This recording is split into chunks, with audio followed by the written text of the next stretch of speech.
So we're going to delve now into the real sort of meat and findings of the 4 rounds of the survey so far. And most of this is going to be done by Salma Al-Shami, who's been the data analyst of the project for the last 1.5 years or so.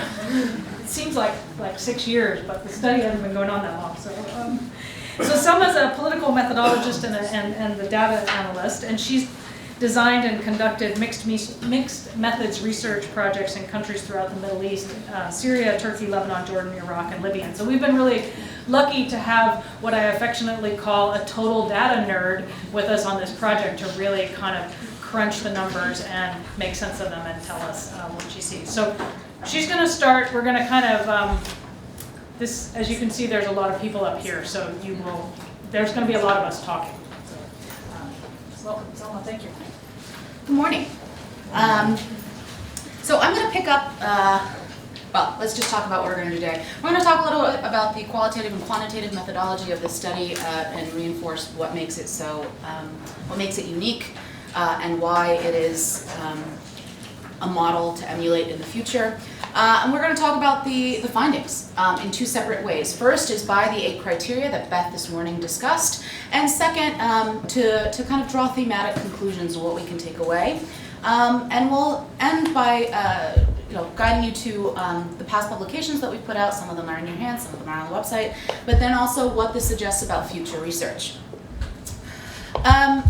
So as Lorenz suggested, the ISIS-induced wave of displacement caused the largest one in Iraq's long history with it, and Iraq in this sense is part of the global trend where each progressive year has seen a larger and larger wave of people displaced, 6 million in comparison to about 2 million in the previous waves, in each previous wave.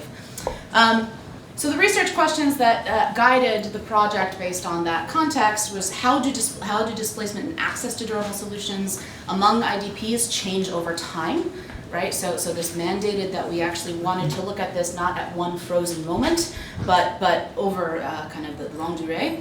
What are the needs, coping strategies, and aspirations of IDPs, and what events and factors are perceived to influence those needs, coping strategies, and aspirations, right? So how are they making do? How are they using their environment to survive, and how is the environment affecting their ability to do so? And finally, to what extent do the experiences of IDPs in Iraq inform our conceptualization and operationalization of quasi-durable and durable solutions? So we use the framework to tell us about Iraq, and we also want to use Iraq to tell us about the framework. It's a panel study. This just simply means that we interviewed the same families over time. There have been 4 rounds of data collection that began in 2016. The round 5 is currently in progress, or almost in progress. It's out the door. There have generally been about a year between studies, except for round 2 and round 3, where there are 6 months. There are 2 sections to this survey. One looks at things at the individual level. That's the roster survey. It collects demographic information on each family member in the household. And the second is the household survey, which was fielded to the head of household, or often with female-headed households, the eldest male relative. A household for the study was defined as the members who shared a same roof prior to displacement. So this sometimes meant it was just immediate family, sometimes it meant immediate family plus. But the household at the beginning of the study were the people who were living together prior to their displacement. As Lorenzo suggested, it was fielded in 4 governorates, so Baghdad, Basra, Slemaniye, and Kirkuk. And the sample was a little complex. It tried to take into 2 main things into account. First, where IDPs were from originally, and they are originally from 7 governorates of displacement. And those 7 governorates were displaced to the 7 governorates of origin, displaced to 4 governorates of displacement. And the findings were made so as to generalize to the non-camp population of people displaced from 7 governorates of origin to 4 governorates of displacement as reflected in the DTM reality of December 2015. Right, so this is place-specific and time-specific. At that point, those 4 governorates represented or were home to 34% of the IDP population. And that was about 182,000 families and just short, I think, of 1 million individuals across those families. So that is whom this study generalizes to. Part of the advantage of looking at this over time is you track people's movements. This is a prospective study, which meant that at the beginning they were IDPs, but we didn't know where they would end. And what we observed, and a key point of leverage for us, was that we had different categories of movement. The first were IDPs, so these are people who were displaced from their district of origin to a district of displacement and stayed there and have stayed there for the past 4 years. The second are movers, and these are people who were displaced to one governorate or one district in round 1, but subsequently moved to other districts without returning home. It's notable that when we talk about movers, it's always our anchor is where they were in round 1. Over 50% have actually moved more than once in displacement without returning home. And finally, we have returnees, sometimes also referred to as returned IDPs, and these are displaced households who were displaced to a district of displacement, have returned now to their district of origin, or that is where they were living on 1 January 2014 or before. And over time, we have seen a lot of movement. In round 4, 62%, so about 2/3 of people remain displaced out of these original 3,852 families. Increasing numbers have moved. They're still low. It's still under 10%, but this is a sizable piece who's not finding what they need in the first place they went to and have subsequently moved. And finally, how do I go? So.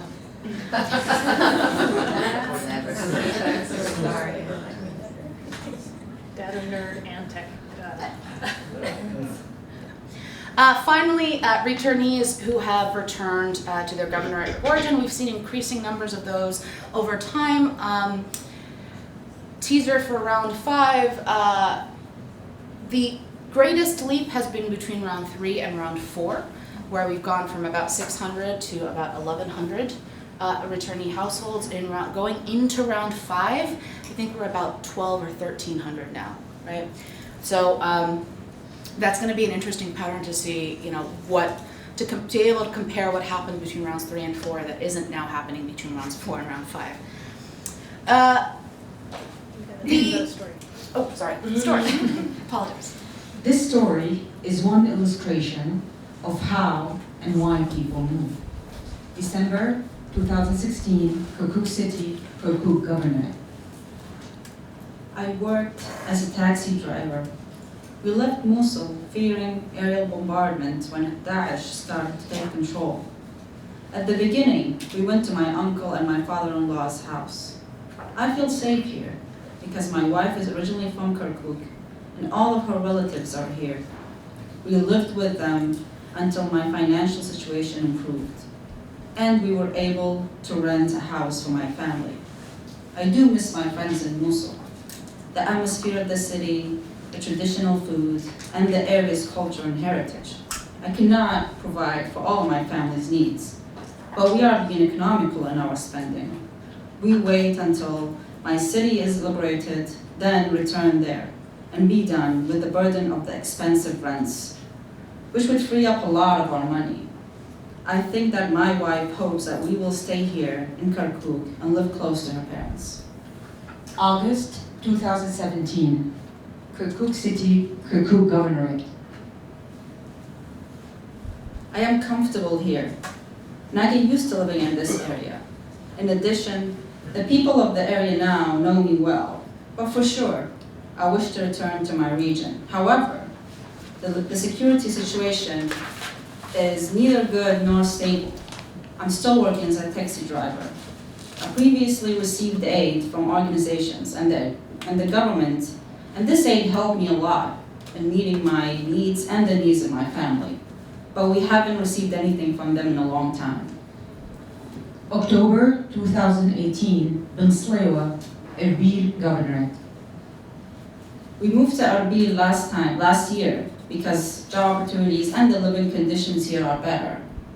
I found a better job as a tour guide with one of the tourism companies in Erbil, in addition to my job as a taxi driver in my car.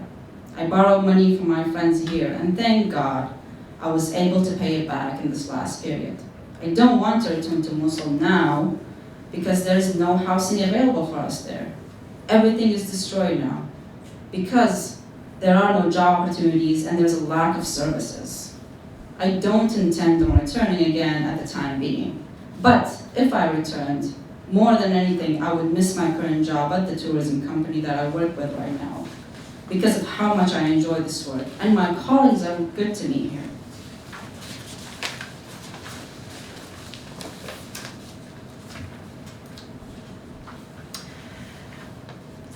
One of the advantages of being able to track these families over time is, or one of the strengths of the study is the very, very high retention rate. So 94.4% over 4 years. This is in thanks to two things. First of all of the families were compensated for their participation in the study. Their monthly phone credits were paid. And second of all, the Text-It system was a system by which IOM implemented to every month gather detail. They would text the family and they would know exactly where they were from month to month.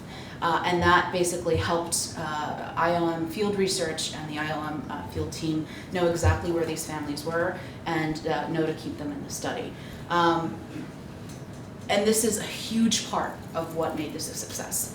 Because if your families fall out for different reasons and at different rates, your findings will no longer actually generalize. So it's to their great credit that this was implemented. The majority of my presentation today is going to actually focus on IDPs. So those are the people, again, who have stayed in the same place throughout displacement. I did want to briefly mention the two other groups that we have followed. The first is movers. I think there are copies of this report that just came out outside, and I highly encourage you all to read it. But these are kind of three of the main key findings that we got out of these out of the population of movers who were movers in round 4. And could be other things in previous rounds. First of all, that the reasons that they're moving are varied. Some are doing it for family purposes, some are doing it for housing, some are doing it to find new jobs. But it's not monocausal. And so that creates there's a bit of challenge for how you respond to that situation. Second, and most important, is that moving can be seen as in-process returns. This gets a little bit to the definition issue that Lorenzo brought up earlier and that we'll discuss a little in this afternoon session. But at the end of the day, our study defined return based on the district that they return to.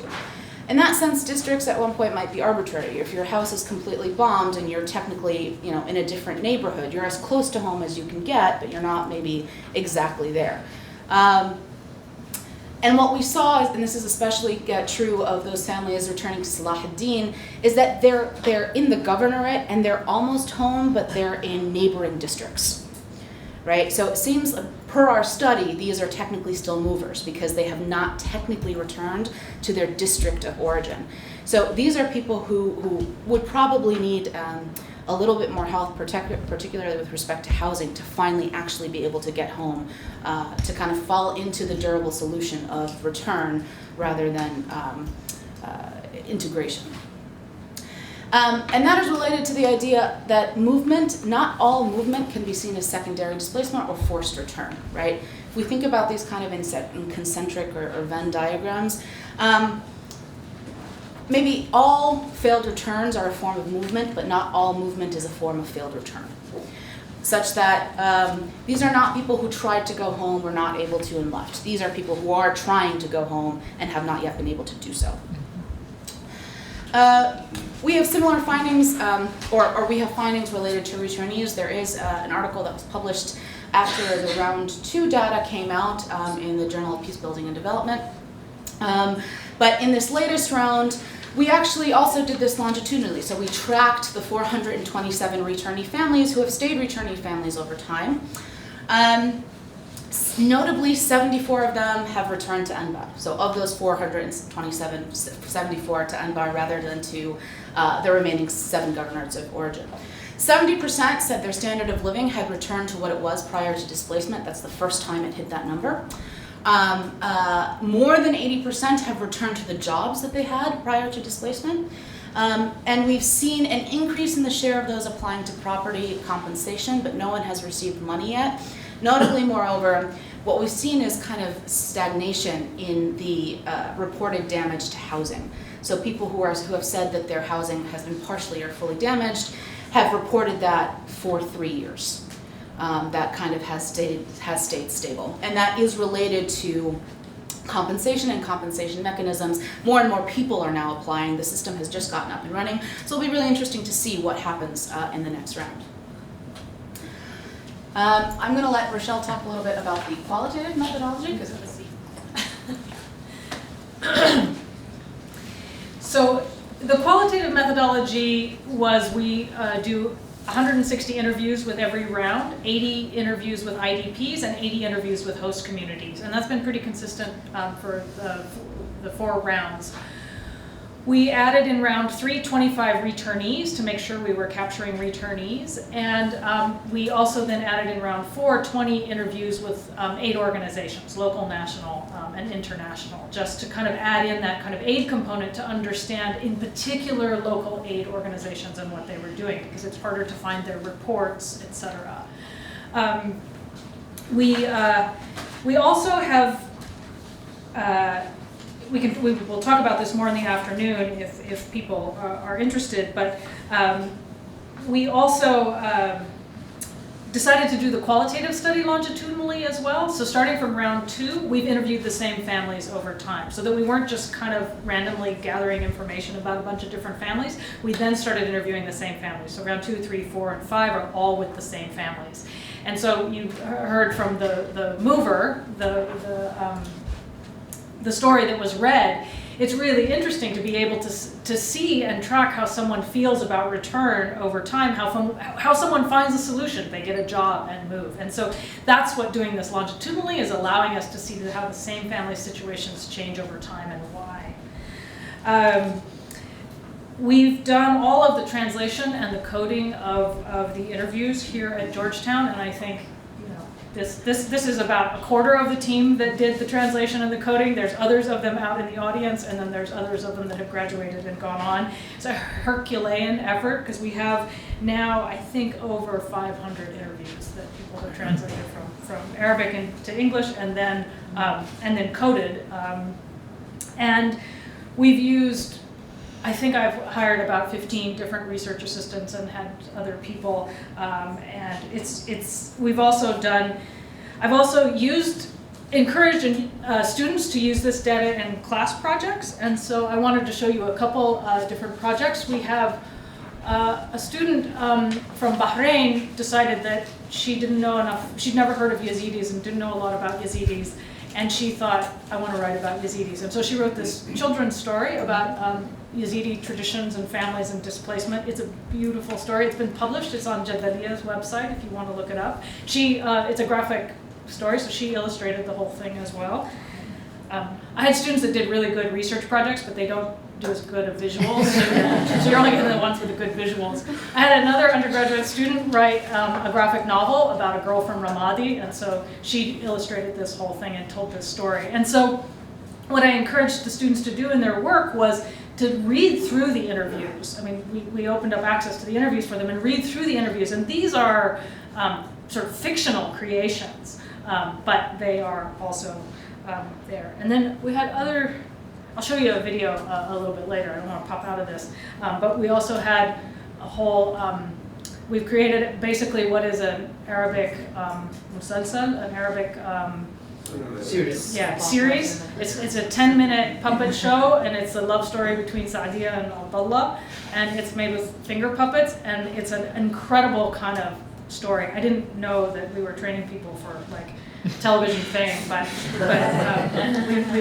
so there's all sorts of projects, and this is, I think, to me, the exciting part of working at a university is we have great people to work with, and we have sort of all of the expertise that's needed, and then we can turn it over to the students who do amazingly creative and interesting and smart things with the data.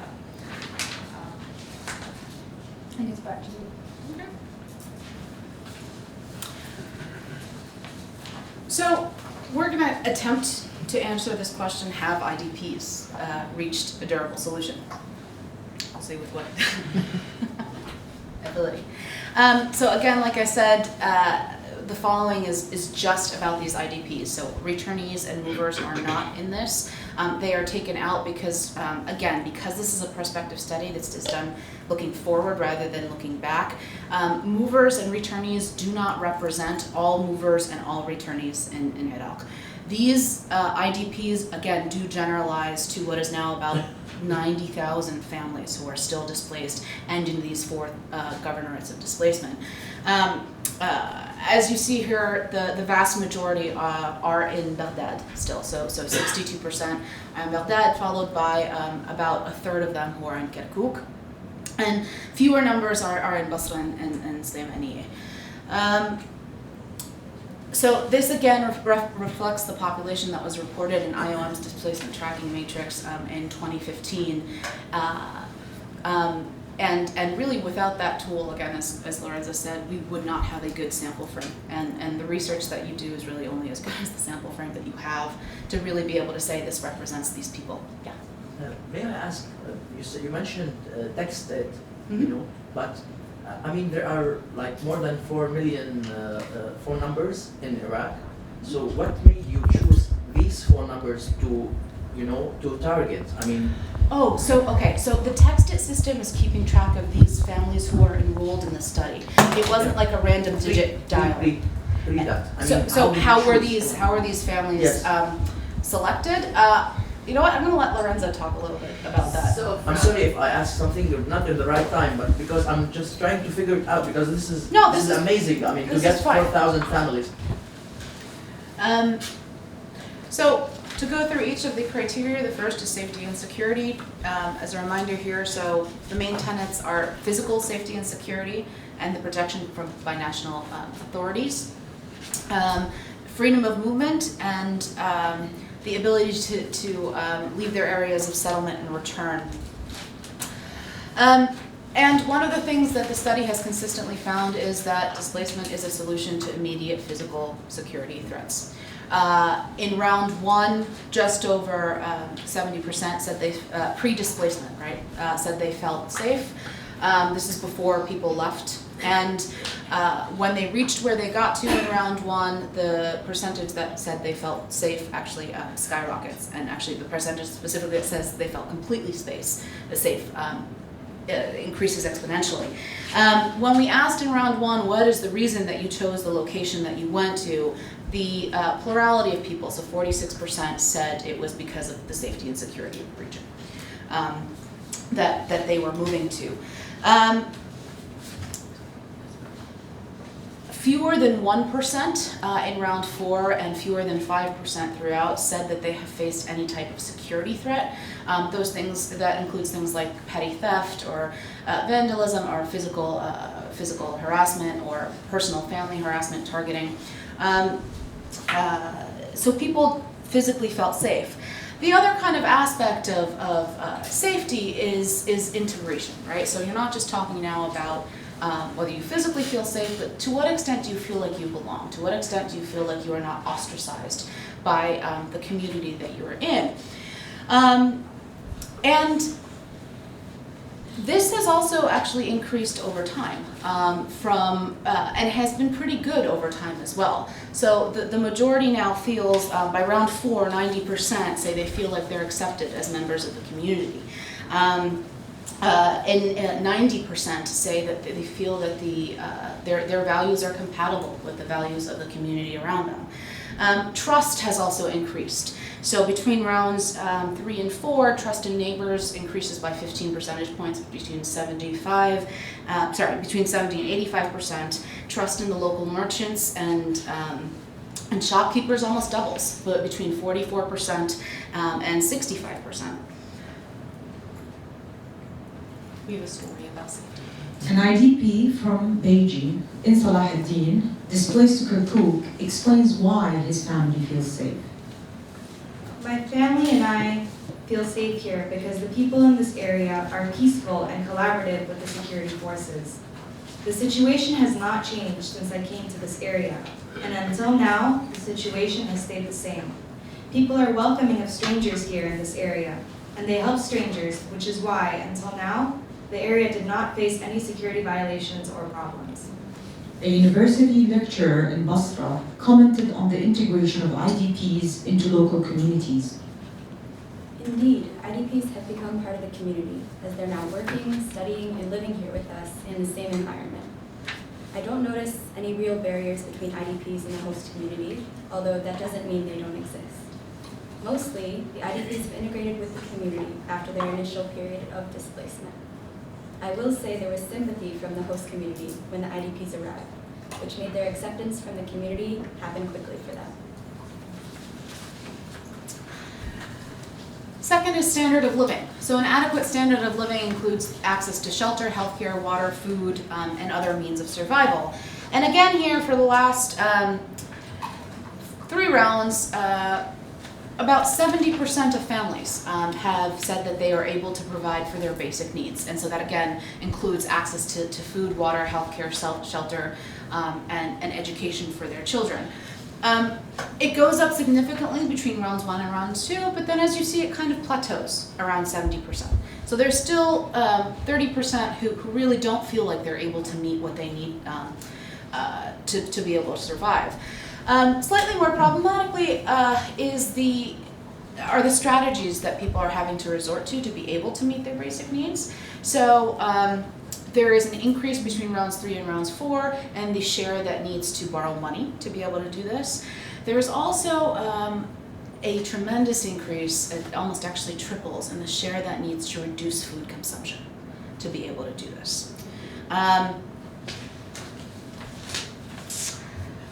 And we see this reflected in their monthly expenses. So this was the first time, round 4 was the first time that we asked this. On average, IDPs are spending about $600 on these various parts of basic needs. Of that $600, 35% is accounted for by the food. And I'll get to why this might be the case when we talk about livelihoods. But interestingly, food costs more than housing. So even if housing is a new it's a new expense for the majority of them, food is still surpassing housing. And this actually reflects other data that we have seen in Iraq where food is very expensive.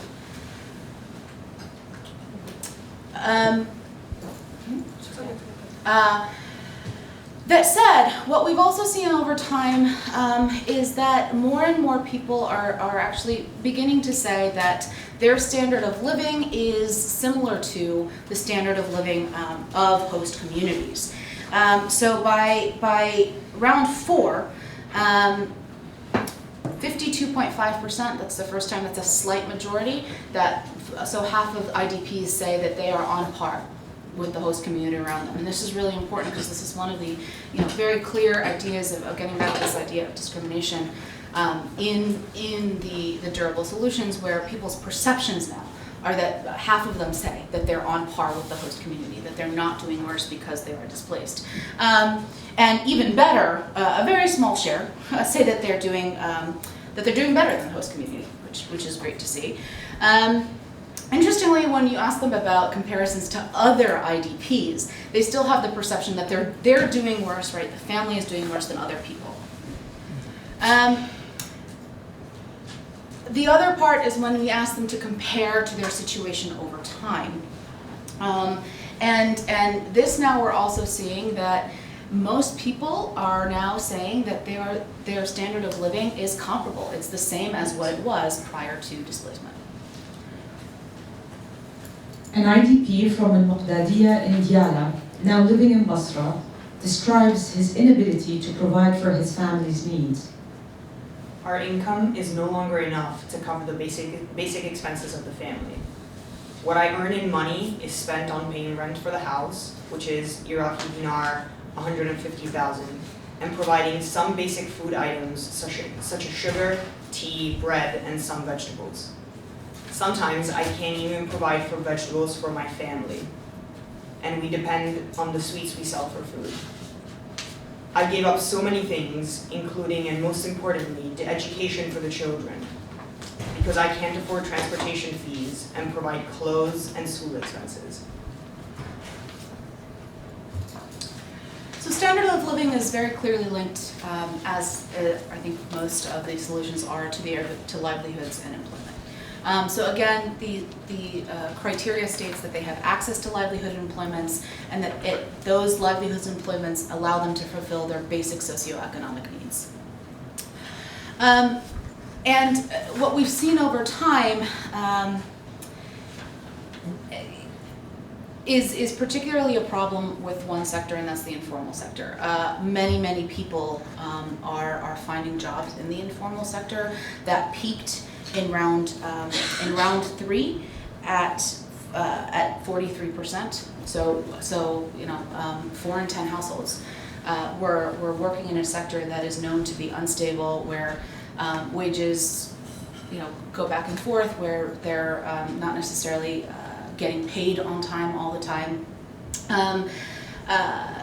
And more interestingly, when we look at just the raw numbers, there are more and more people getting jobs in the public sector, and business is starting to rebound, but it's not the same people, right? So when we look at it, even though across the board, if you look at like business, it's about the same percentages prior to displacement as it was, or actually has gone up slightly, right? So prior to displacement, 16% worked in business. Now about 23% work in business.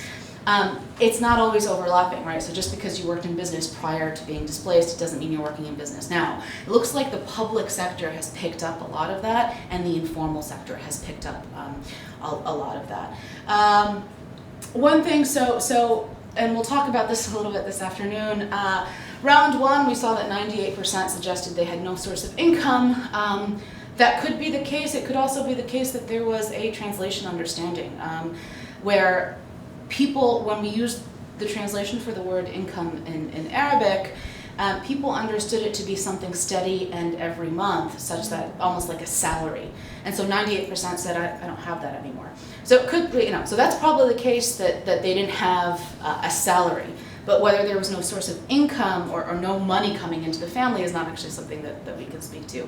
But this is one of the challenges of especially in the Arabic language, of kind of doing these surveys, and this is the fun stuff that you get at the end of it. So in addition to employment, the other main source of help is aid.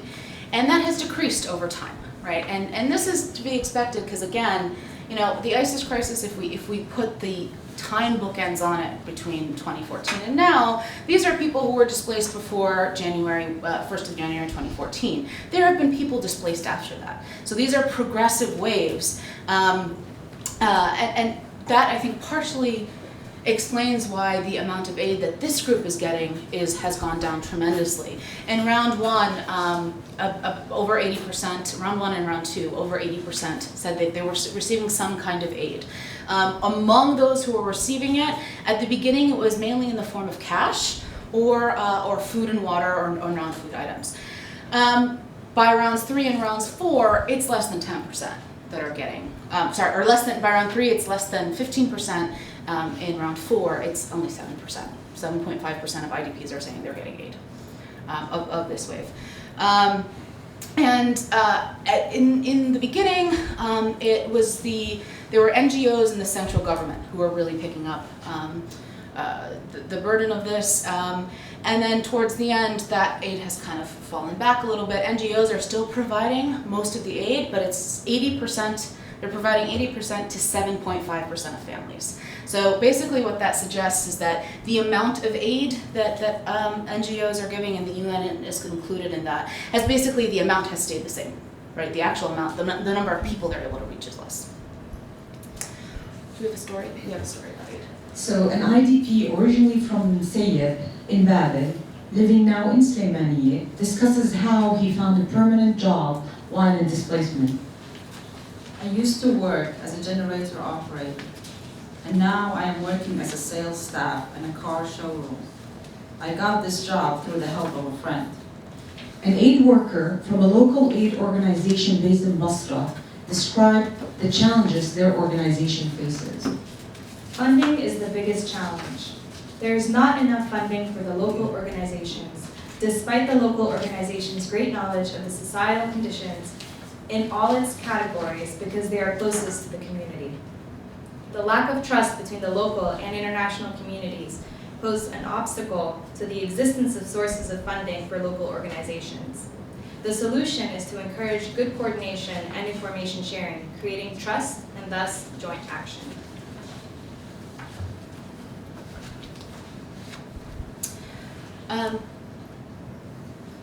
The fourth criteria is on access to housing and property. Here is one of the most stark differences that we've seen. Prior to displacement, over 70% said they owned a home and basically did not have to deal with the cost of rent. That entirely reverses throughout displacement, so that almost 80% in every single round are paying rent. And as such, let me actually see. Housing it's a double-edged sword because it creates problems on both ends. On the one hand, it causes additional costs, right, in the form of rent. That has a kind of domino effect whereby people have to borrow money to be able to provide for other basic needs. So in that sense, the effect of not having housing protracts into displacement. On the other side of it, it also keeps people from returning, right? So housing creates a problem for people both while they're in displacement because it creates this new cost, and it creates a problem for people who want to return because what are they returning to? While access to property has become less of a problem, right? So in round 4, now over 80% say that they can actually access their homes, but the condition of the property basically precludes them from being able to go back and live there. So it's becoming more and more of a problem where there are two things that are happening. First of all, people are finding out what the condition of the house they left is. And second of all, when you leave a house for 4 years, right, the longer that you leave it, the more likely it is for things to deteriorate. You're not there. So it's not just because of whatever initially caused the damage, but it's damage due to lack of sustenance or maintenance over time.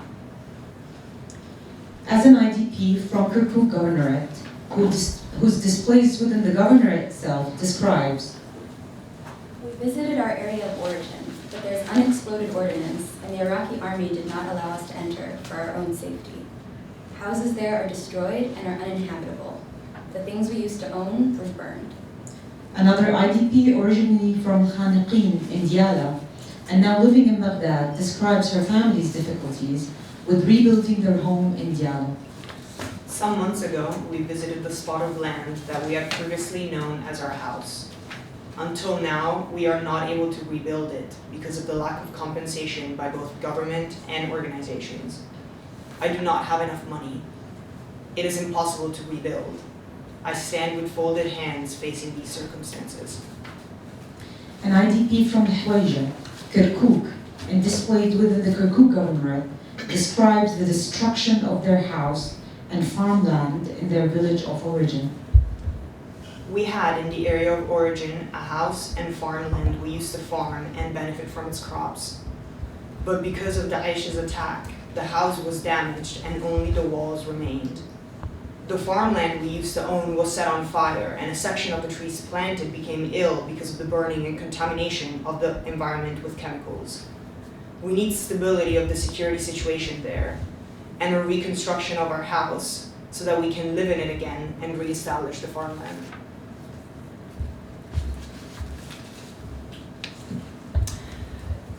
The fifth criteria is access to personal documentation. And interestingly, in this study, very, very few households have reported losing personal documents. The highest it ever was is 7.7%, down to 3.4% in round 4. Of those, however, even though the number is small, but 3.4% of 80,000, the majority aren't actually able to, the majority have now been able to replace their documents. That's been slow to come. So over time, more and more people, now that it's at about 60% of the 3.4%, are able to replace all or some of their documents. 42% say they have not been able to replace them yet. We find, well, actually there's a story. An IDP from Ramadi in Ambar describes the difficulties she faced in getting her daughter's documents in Basra, their area of displacement. The Department of Passports asked for verification of issuance with proof of guardianship from the court because my daughters are underage and their father is deceased. When I applied to obtain proof of guardianship from the court, there were issues between the courts and the Department of Passports. So they took my civil status ID and my residency for 6 months because I was from Ambar. Until this day, I have not been able to obtain passports for my daughters. I did not feel like I was treated like an equal among the members of the host community at all. They treated me in a bad way. They began assailing me with questions about how we got here and told me that we were the cause of all these problems.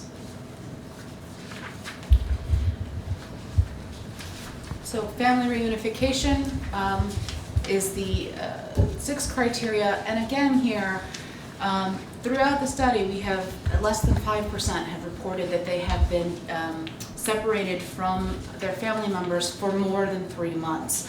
And of those who have, 12% say they are now always with the family. This is in round 4. 32% say some family members come and go, and 13% say we're not now, but we're going to be in the near future. But then the plurality, 40%, say we are not reunited, and there are no plans right now to reunite.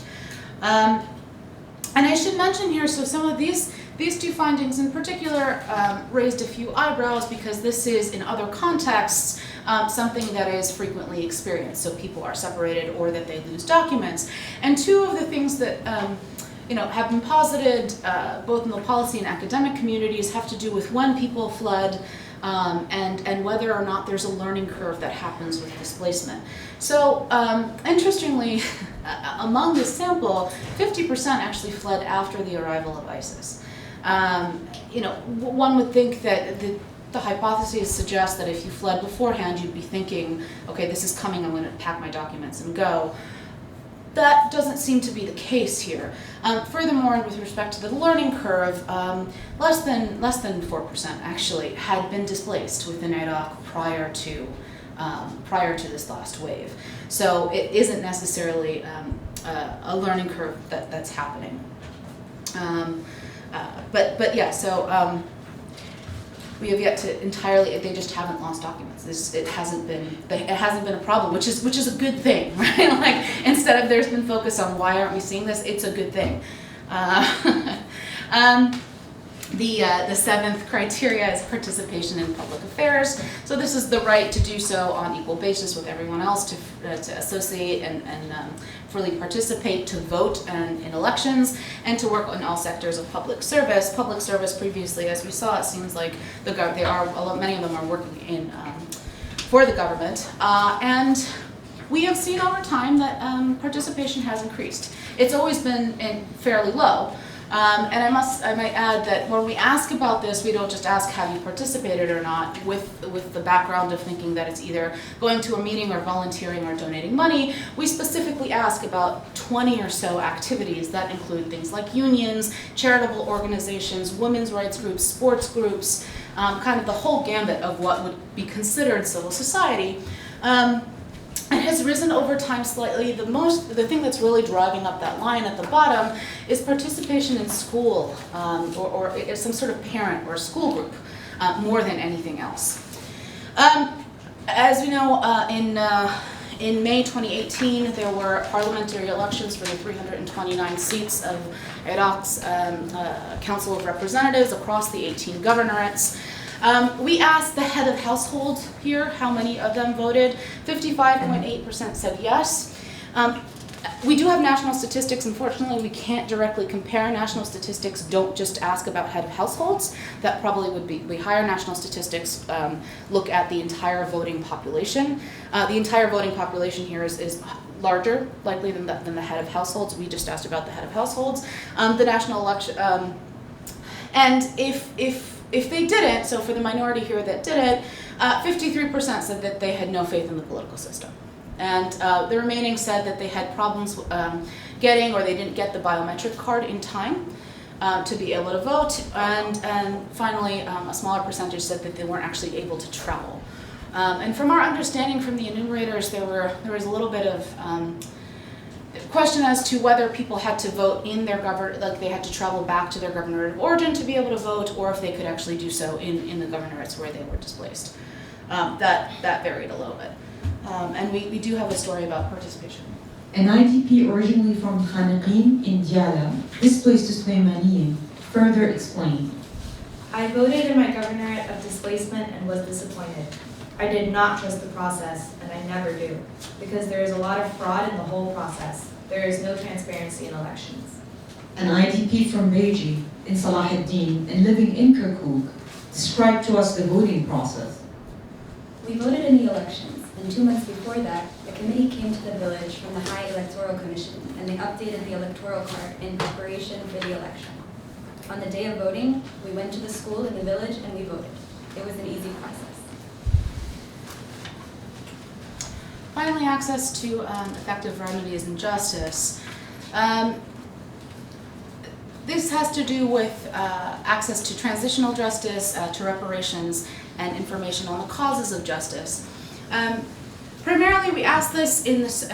We asked two pieces on this. The first and most relevant to the criteria is actually applying to compensation.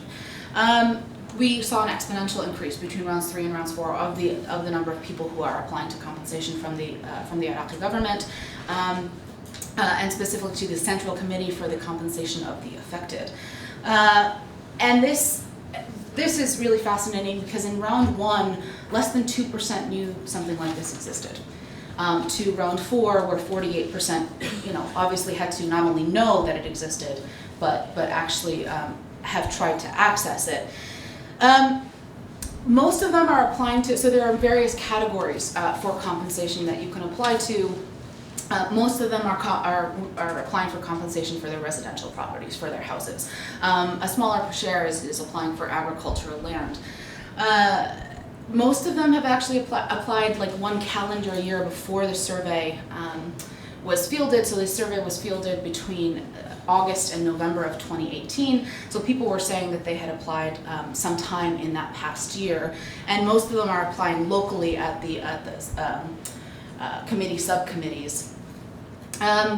Many have also tried to track where their applications are by calling the number primarily, and almost everybody is saying that they're still waiting for money to receive their money.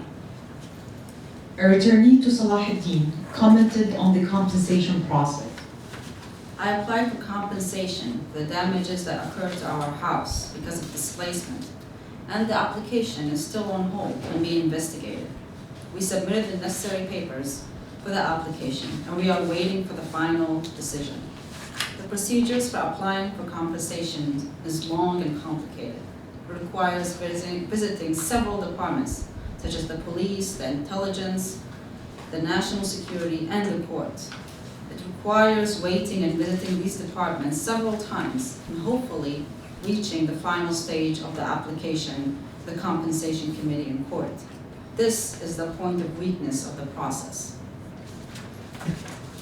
I should note that interestingly, we ask families about what they think was the most important element of access and justice. And while compensation is one of the options, the majority, 63%, say that they want the persecution of criminals.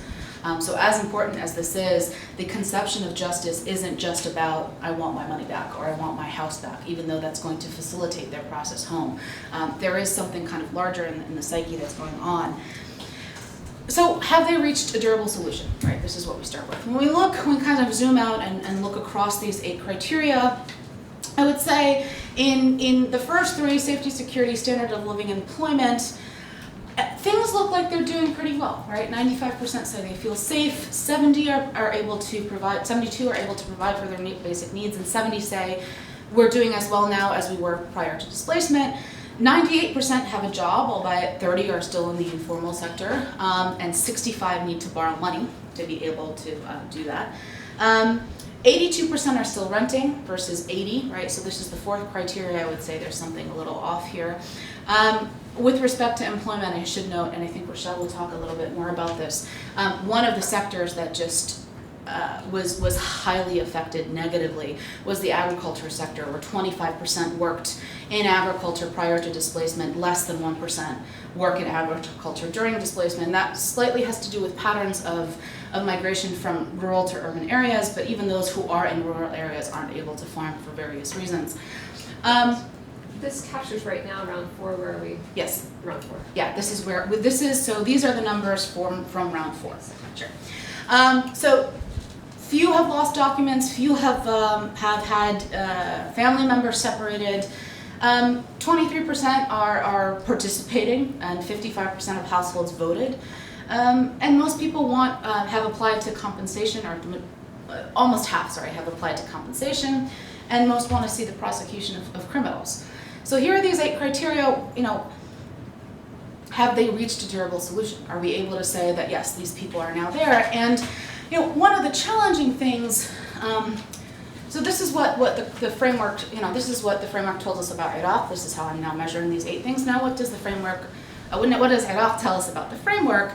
And as Beth mentioned, part of the issue here is where are personal preferences, right? In round 3, we asked, what are your long-term intentions? And 53% want to go home. And so even if they are able to, even if they're doing relatively well across these 8 criteria, most still stay, but it's not home. So moreover, even if they're doing well, 70% of them say we still feel like IDPs. And when we ask why, 71% say it's because I haven't returned home. Right? So the other piece of this is you've kind of heard, and this is where an integrated mixed method study is really, really useful. I can give you a big number, but the devil is in the details, right? So you hear in some of the stories that we get from the qualitative piece that people are still struggling, and if you look kind of behind the numbers, the processes are still difficult for them.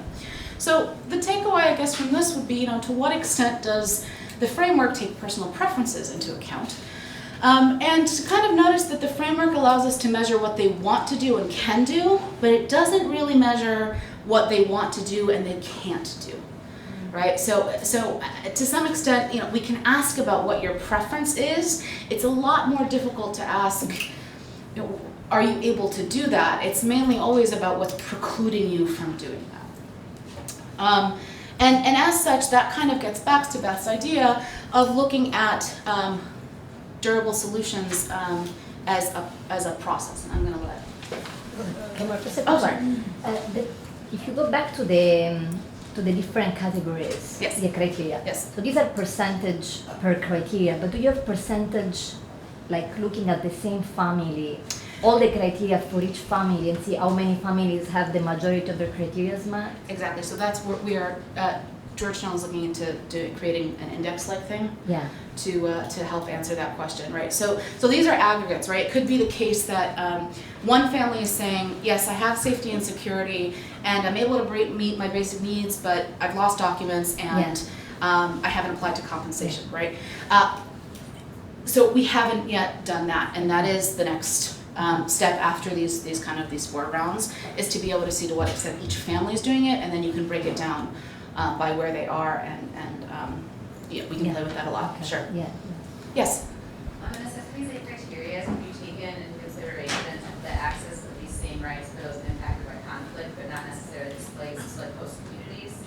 So that is outside the. So it's a really interesting question. That we get that a little bit in the qualitative bit. This study was not set up to be able to directly do that. To do that, you need a study in the host community and a study among IDPs. That's a phenomenal idea moving forward. That would be a great study that would really capture this. And we hope to be able to do this. This kind of form of comparison was mainly perceptions, self-perceptions of where you are versus where the host community is. Yeah. And why did you choose to, or did the choice only ask as households for voting activity? Was it just like a scope? Operational, it was an operational, it was just an operational consideration of, trying to get that into, it's a unit of analysis issue, right? On a survey, the unit of analysis is the household. And if you stick around for the methodology piece this afternoon, we'll talk about this a little bit. So, Lorenzo wanted to talk about that. Yeah. No, I just wanted to address this question because actually when I mentioned before the two studies done in Haiti and the Philippines, they were cross-sectional studies, so they didn't have the longitudinal nature, but we sampled randomly from communities. And so in Haiti, we ended up magically with 50% displaced, 50% non-displaced, which was exactly pretty much the proportion of displaced because it was 1.5 million displaced in Haiti in Port-au-Prince, over a population of about 3 million. So that we could do a comparison between the two, but we didn't have the longitudinal nature. The Philippines, the same. We sampled randomly into affected communities, and we came up with 75% and 25%, I think, there, which again, it was very well represented, but then, as she says, to be able to do both, it's a massive endeavor. I mean, but that would be the idea, yes, definitely. Lorenzo, do you want to talk about the social inquiry study using the longitudinal data? Yes. Because that actually gets at the host community. That's true. Yes, there is if you go on DTM Iraq website, there is a study that is called feeling of integration. Okay. And basically, the study used these data from Baghdad and Suleimania, and then added 800 additional interviews with the host communities. And the interesting part is looking at this, is it protracted displacement or is integration? Now, where do you draw the line between protracted displacement and integration? And they basically built almost an index where they identify the sense of feeling accepted, feeling for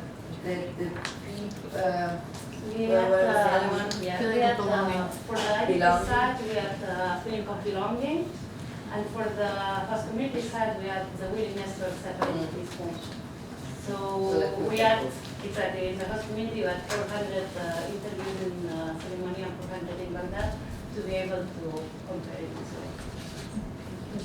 But of course, this needs extra data collection with us.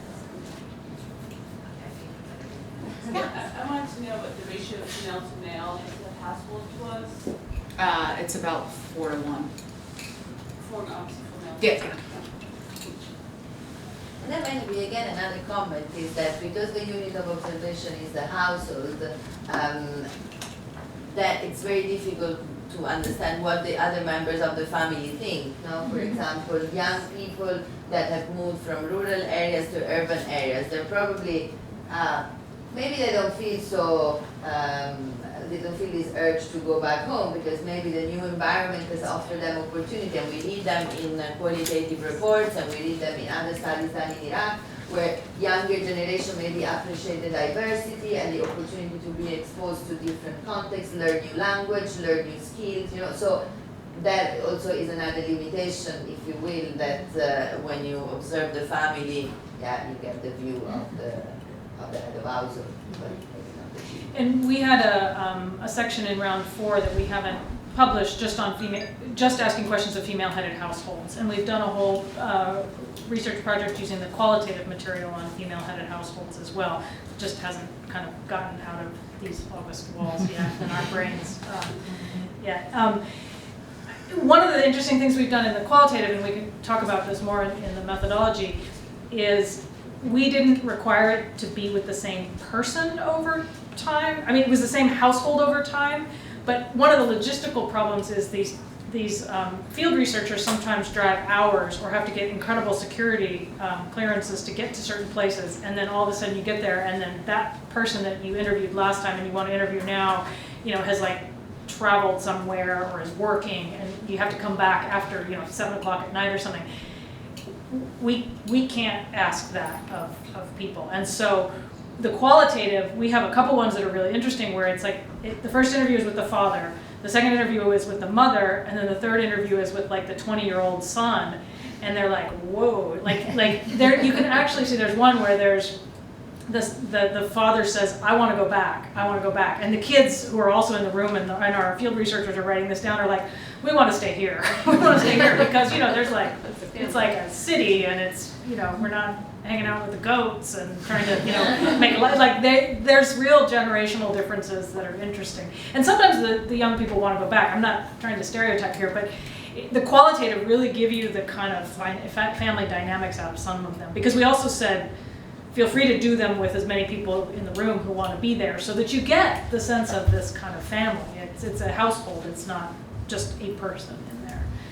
I'm going to try and talk about some of the sort of conclusions that we've seen based on the data analysis that Salma has done, and also some sort of recommendations. And so this is like all white slides with text, which I've like almost never done in my life, and I apologize, but that's I didn't know how to illustrate recommendations. The kind of one thing that we think is really essential is that none of the 8 criteria we're trying to measure gets worse over time. So people don't sort of have an increased standard of living and then drop. Instead, they may plateau, but basically everything gets better, even if it's just a tiny bit. But what we really saw in round 2 and round 3, and also in round 4, that these are not durable solutions, these are temporary solutions. People are finding informal labor, they're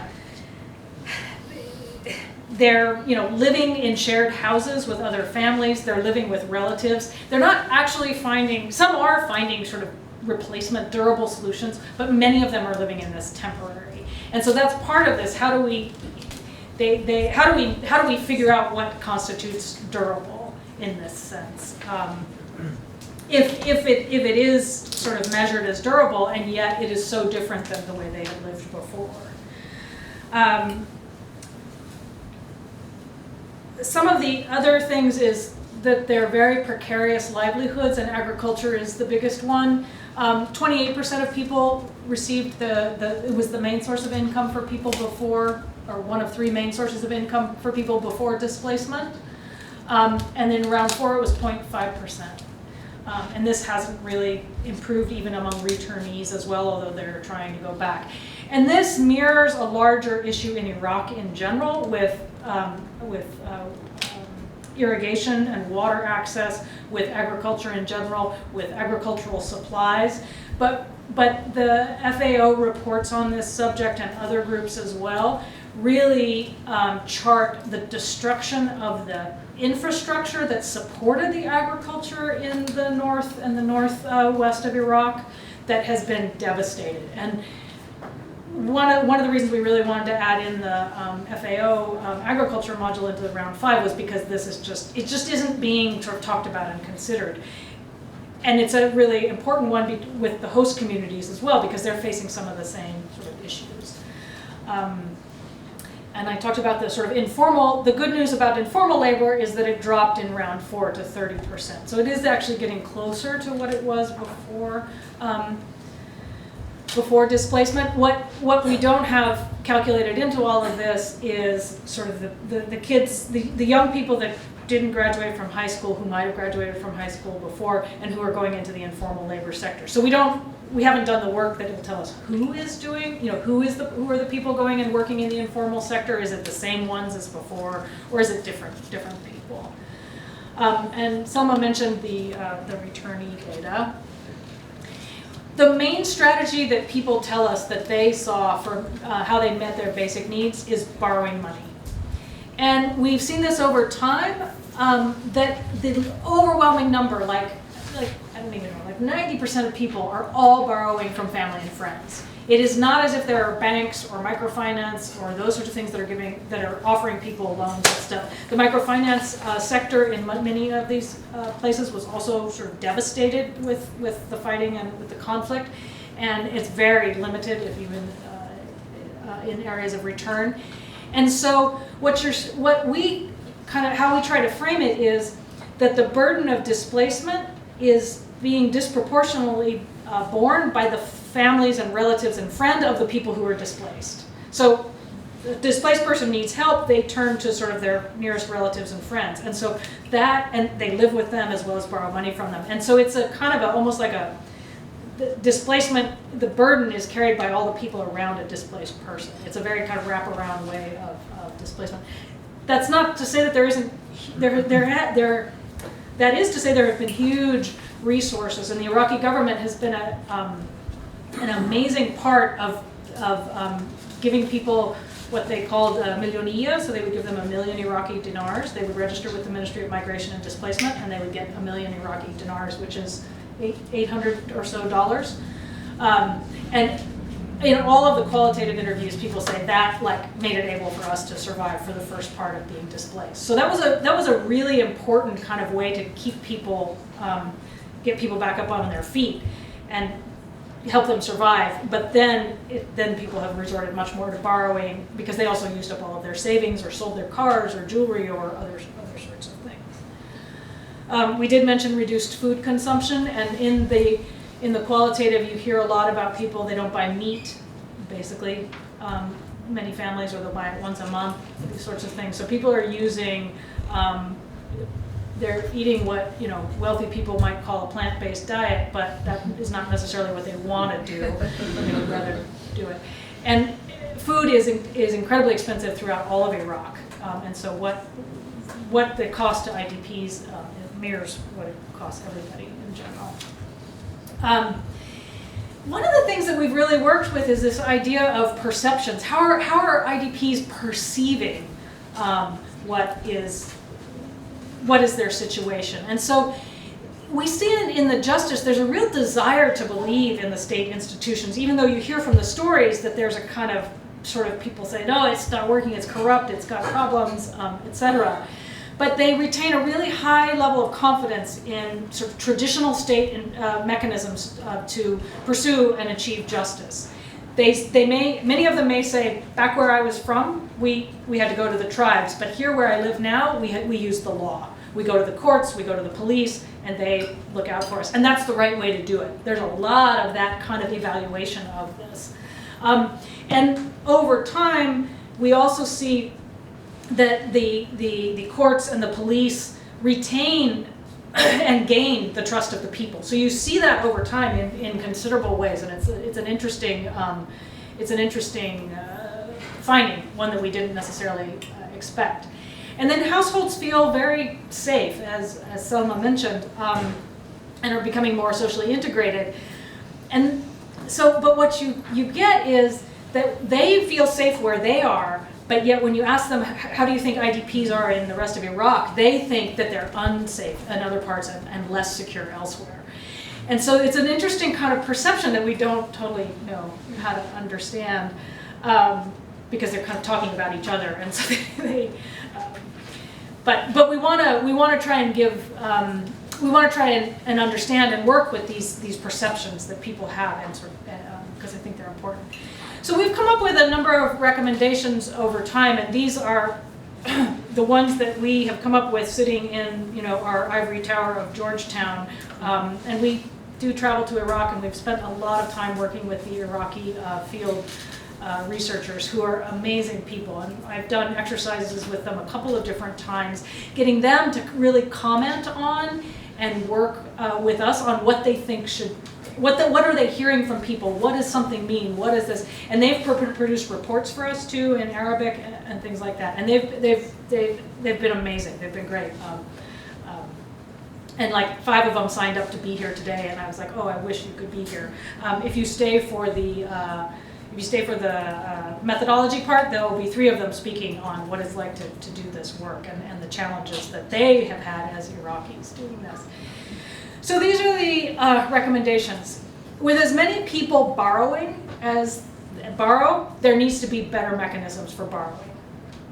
Whether that's banking, whether that's microfinance, whether that's government loans, whether that's personal, private people going out, but some way that people can get money to build houses, to establish businesses, to do other sorts of things.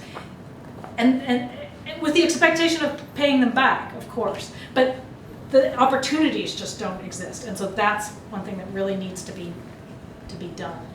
A lot of the returnees in the qualitative interviews talk about how they want to rebuild, but like there's no cement in a particular place or something. Or they themselves don't know how to rebuild and they don't know who to hire or these sorts of things. Or, you know, because the people that had built the house aren't there anymore. Anyway, there's a lot of kind of opportunities to sort of reconstruct and putting in structures in which there would be companies that come in or companies that are founded and that also sort of integrate, they would be great to integrate opportunities with both the new business and with training people to do these things. There's a lot of work to be done in all of this. But it needs to have a supply line, I think, is most crucial in all of that. I talked about the agricultural sector already. People talked a lot about irrigation issues, clearing the land of unexploded ordinances, and then the loans needed to buy supplies, whether that's fertilizer or seeds or irrigation equipment, etc. I think, you know, it's a little bit of a responsibility of the government to kind of speed up the compensation processes. We've been doing a massive data collection on the compensation process, and so we have collected all of the decisions by the Iraqi Council of Ministers related to compensation since 2015 until the present, and they've been doing amazing work getting compensation out to people. What we realized was from 2015 until about 2017, most of that compensation was for cases that happened before 2014, because the compensation committee was set up in 2009. So they were still clearing all of those cases and doing those cases. So the people that were needing it at present for displacement due to Daesh were so far down the queue that they were not getting into it. And as you heard from people, it's a pretty complicated process. It's also, from what we can figure out, it's really hard to do when you're still in displacement, because you have to travel back to the area where your property or whatever compensation you're looking for is. There is compensation also offered for death of a family member and for disruption of educational activities. There's a couple different categories, and maiming and disabilities. So it's there, and the Iraqi government has done a great job of setting it up and getting it in place. It's just, if we could just move a little bit faster, I think it would really have really consequential effects for people. And then finally, it seems like there's sector-specific aid for employment projects that could happen. We've been trying to ask in each of our qualitative interviews, what kind of training would be helpful for you? What do you think people need to be employed in here? What is it? And so we're digging through that, and one of our next reports is on livelihoods and employment, and so we'll pull all of that data out for that, because people, this is the anthropologist in me talking, people, when we ask them, you know, what kind of projects would you like to see funded, they answer the kind of projects that get funded, right? So women's hair salons, and there's another one, I can't remember. Sewing projects, and we're like, okay, yeah, but that's, like, answer something that, so we've tried to rephrase the question that says, like, what kind of employment, just to get them to not sort of give the, you know, 4 usual projects, small businesses that get funded by, you know, organizations, and instead to kind of tap into their knowledge of the ground and what is needed on the ground. Okay.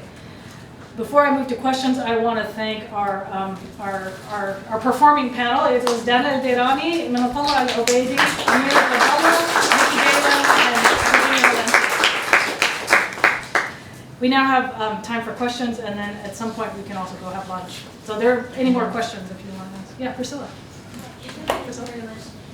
My question is related to how you frame the study to focus on Iraqis displaced places. And I wonder if there's any recognition in the study or through qualitative research that self-displacement actually happened by armed forces backed by the U.S. military. So, you know, Iraqis living under ISIS, they may have suffered a lot, but if their I don't know if it necessarily follows that they blame ISIS for their loss of property, livelihoods, and so on, and their displacement. So I wonder if those perceptions came up during your qualitative research, because I think it is important to consider when we're talking about building solutions and how that relates to housing and property and access to justice and compensation. So we took the people who were displaced between January 2014 and December 2015. That's the sample study. To us, it didn't matter how they got displaced, but that's the group. So they could have been displaced by that, by what you're talking about, but if you're talking about before that period, no, because those people wouldn't have been part of the displacement tracking matrix. So people talk about in the qualitative what happened to them. And we know that people know how their houses, when they go back, there's a way to tell how your house was destroyed, whether it was flattened by a bomb from the top or it was blown up from inside by the destruction pattern. And so people know like how their house was destroyed, maybe before or after.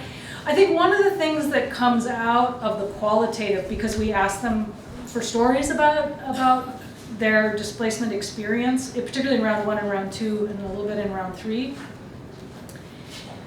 was, and you see this as it reflects throughout Iraqi society, is how surprised they were by the people who joined Daesh and how they oftentimes knew the people that stole the furniture out of their house because they were sort of, neighbors or relatives or something like that. And you can see that this is going to be a real, it is right now, a very difficult part of what Iraqis are going through is coming to terms with the fact that a portion of the population did lasting damage and violence to another portion of the population, and kind of what that, how do they come to terms with this, and how are they sort of understanding it? And so some of the questions we ask of people who've returned are, what are your relationships with the people who stayed? And how do you know them, and how do you interact with them, and what, and there's some very heartwarming stories, because what we find also is sometimes the people who stayed, they only stayed because they couldn't leave. They didn't stay because they were at all sympathetic to what was going on, but they neither had the resources, or maybe they had someone in their family who couldn't move, either an older person or a handicapped person, and they just couldn't actually physically get out. So I think your question is a good one. I don't think the way the framing is, and Lorenzo can talk about that. No, I just wanted to add one thing. For example, in Basra, and this is part of the measurement problem. In Basra, for example, some people that we counted as IDPs were in fact, they took leave from the previous waves. So people that had fled following 2006 sectarian violence and had gone somewhere else, and then they had integrated or not, or reached durable solution, or we don't know. But then when ISIS hit where they were displaced or integrated, then they decided to return back to Basra, which was their original place. So this is all part of this measurement process and the political or funding decision to stop tracking certain groups, but not really being able to measure according to the criteria, for example. Now maybe Olga, there is something interesting in that report as well, no, on integration about this. Yes. People who displaced at earlier stages of the, let's say, of the crisis, they tend to feel more integrated too, because they didn't live under ISIS, either voluntarily or involuntarily. So, of course, the people who stayed during ISIS occupation and displaced later during the military campaign to take the areas, they might feel more, let's say, they might have a harder time integrating because they are perceived as maybe going to stay under ISIL control area. But also for this particular study, I think that the military campaign to retake certain areas was ongoing at the same time as this study. So of course there were people displacing when, but that they are not part of the study. Displaced later on in the later stages. We had displaced until 2016 or more. So of course, you know, like this later displacement could entail different things. So I have a question about the Anbar case. I know this was focused mainly on IDPs and on returnees, but were you able to gain an understanding of what really compels the return? It's more about, you know, the conducive conditions in areas of return, or the fact that this particular caseload was not really feeling that they could integrate anywhere else. So it's better to go back to where you come from because of that homogeneity in terms of like ethnicity and religion, is that even if the conditions are not yet fully conducive, what was your... That's a great question. So a lot of this, this is first mainly descriptive, so it's not causal inference yet. So bracket everything that I'm saying with like 20 grains of salt. Looking at it over time, especially with the first wave of returnees to NBAD in particular, it doesn't seem like right, if you're talking about two impetuses, either that things are so bad that I can't integrate, or I just really want to go home because home is always better no matter what. I didn't get a sense from the data, even descriptively, that the idea was things are so bad that I can't integrate. It was just, when held up for comparison, people just always wanted what was more familiar to them. So it wasn't that among my returnees I specifically saw, for example, really low incidence or lower than, and this is the other kind of thing that I caution with this data, we can't compare the returnees to the IDPs, right? One is not a representative sample, the other is. So, but if I just look descriptively, for basically three questions that get to this, so feelings of acceptance, feelings of belonging, and comparison to standard of living, they don't stand out in saying we felt less accepted, or we felt that we belonged less, or that our standard of living was a lot worse comparatively to where we were. So it seems to me that it's less, that the integration piece is not what's pushing them back. It seems more like it's an economic thing, that housing is really is expensive, plus food, and it's like if we can, we'd like to mitigate that as much as possible. When we start to kind of compare questions, it seems like the purse really is driving a lot of these types of return decisions, more than it is a feeling of I feel like an outsider here. Thank you. There were other issues with Anbar, I think, as well. From the qualitative, we saw some cases where people were basically told where they were in other parts that are sort of more difficult and contested among all the various parties, that they had to go home once Anbar was liberated. So there was a kind of, in some of those cases, at least from the qualitative material, there were people that said, I was told I had to leave within the next 10 days because my area had been liberated. I guess if I can comment on Anbar 1, because I'm close to this area, I'm from Iraq embassy.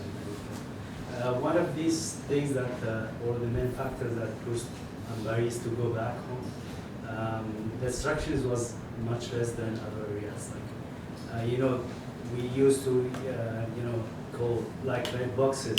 It's not in Anbar, it's Hawija, Mosul, some areas in Kirkuk, Giadala, but it's not in Anbar. So I've been in Fallujah 2 months ago, and I was imagining that the structure, especially one part of the city, it was damaged totally, but actually it was different stories. And I saw a lot of not rehabilitations, but reconstructions, reconstruction of huge houses, and even these traditional restaurants, they start again, and it gives you a kind of animus that people, they start to trust the situation on the ground. And even in Anbar itself, whereas the governorate, it wasn't that big fight, because ISIS had some ways to flee the especially even from Fallujah, it wasn't like the same story in Hawija or Mosul, especially the right one. Thank you. So my question is, do you have some numbers or causes of selection, I mean related to, like, for example, I'm from Mosul and I chose to go to Kirkuk, but not to Erbil or not to any other place. I mean, are there reasons for that, good reasons, given the information that you got as input, and does this have an impact on the choice of return for the displaced? Because, for example, if you're going to somewhere where you have people that you, for example, like, you know, relatives of the wife in one of the situations we read, so he belongs in a way or another. So that sense of belonging, again, versus the economical status that for each and every. I mean, Sure. But some people didn't have the choice. I mean, we're fleeing Mosul, for example, with all the people, all the current is going towards Kirkuk. So let's follow the current. Does it have anything here? I mean, Sure. Okay, so there are a couple of things. So the general question is there variation in the reasons for which people choose to go to one place versus the other? That's the first issue, and I'll address that. And then the second issue is, beyond choosing that first, is there a reason for why people stay versus why they go someplace else? For the first one, so we basically, for various reasons, we asked, why did you choose this in the first round? And there is no, I'm like 90% sure of this, because I haven't added, this is round one data, right? There was no variation in terms of the reason people specified for choosing the place that they're going to by governorate or of origin. And so to further specify, I did not look at that by district, because that would just be massive. But number one reason across the board is safety and security, right? So there's an immediate, that suggests that's, you know, I asked Beth once if there was a reason for why the criteria were ordered in the way that they were, and there's a reason why safety and security are first, right? People want to live, they don't want to get killed. So that was the case in round one. It's an interesting question, and it's hard because you almost have to ask people a counterfactual, right? Like, if you had gone back in time and could have chose something else, would you move somewhere else? And so from survey science, that doesn't work well. yeah. And even if you keep asking over time, why did you choose this place, you are going to see changes. People change their mind, and you'd almost be asking, why are you staying versus why are you going back? That is something we do ask. What do you need to go back, and what would you need to stay? To go back, the first thing, again, is safety and security, number one. Number two is the house. Number three is a job. To be honest, that one I have not looked at by kind of different governorate of origin. So I can't, unfortunately, I can get your email and send you that in a minute. But yeah, so in general, you know, why they originally go to something is across the board safety and security. We want to stay alive.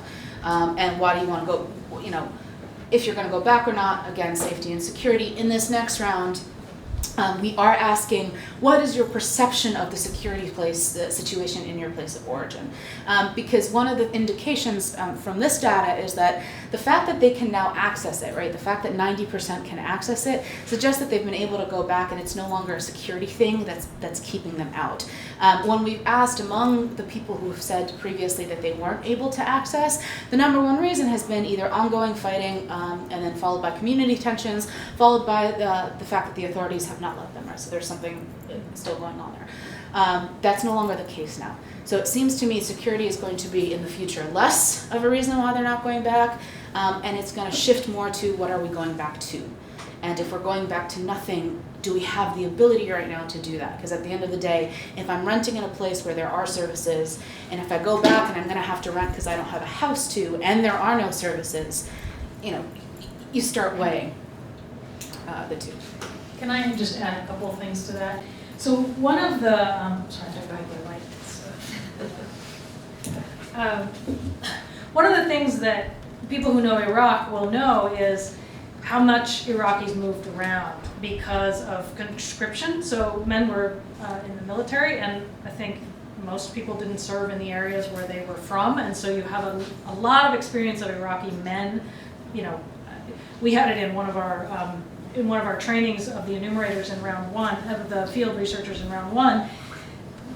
A guy from, I think he was from Sinjar. He was a Yazidi from Sinjar, but who had been in the army in Basra, and he and the Basrawi like just had a whole like happy lay down, and they talked about like restaurants and this whole sort of thing. And so like there is, Iraq has a very kind of mobile population, and so why people go someplace, yes, for safety and security, but then, were they working? The other thing that was interesting to think about, and it is, I've done most of my work on research on refugees, and this was such a contrast with refugees, was as IDPs, they could pick up and work somewhere else. And the Iraqi government did I think a really heroic job in saying to people, like, you're a school teacher over there and you've been displaced, come be a school teacher here. And so there was a lot of institutional as well as private efforts to kind of get people into positions where they could depend on themselves and weren't sort of vulnerable in that way. And so I think individuals sort of thought about those things. Oh, I know, I have family over there, I know people over there, I can go. I mean, a lot of people just fled for safety, but then where did they kind of end up? It has all, a modern cosmopolitan society, it has all those kind of movement things. I always make my students ask themselves, where would I go if I had to flee right now? And, get you to think about that, and, Iraqis did that exact same thing, right? And so I think it's really important to put ourselves in that, and in terms of making, and how we make decisions, and how, so that we're not kind of othering people, but we're actually sort of making ourselves part of that and thinking through that. So. And through that, there was also a part of section of the country where they couldn't go. So it was also partially directed by the government or blockages where you could, from Anbar, you could go to Baghdad, basically. I doubt you could move and go to Kurdistan, for example. So you can. We do have some people though from Anbar and Suleimania, which is kind of interesting because we're like, how did they get there? Yeah. Or maybe initially they go. It was the west, the first wave. They could manage to go to the north, but later on after the operations, they could come to Baghdad only. And in some areas like in Baghdad suburbs, like Amrit Fallujah, like related to Baghdad, they couldn't go. And even there was no ways there because ISIS were occupying all the whole in the major areas or roads. The main roads toward Kirkuk and Mosul. Yeah. So there was no. And those who fled the Mosul during the liberation of Mosul, they were not allowed to enter Kurdistan anymore, for example. No? So these are the ones that are in camps. It's a very different population to the beginning of the displacement, probably. So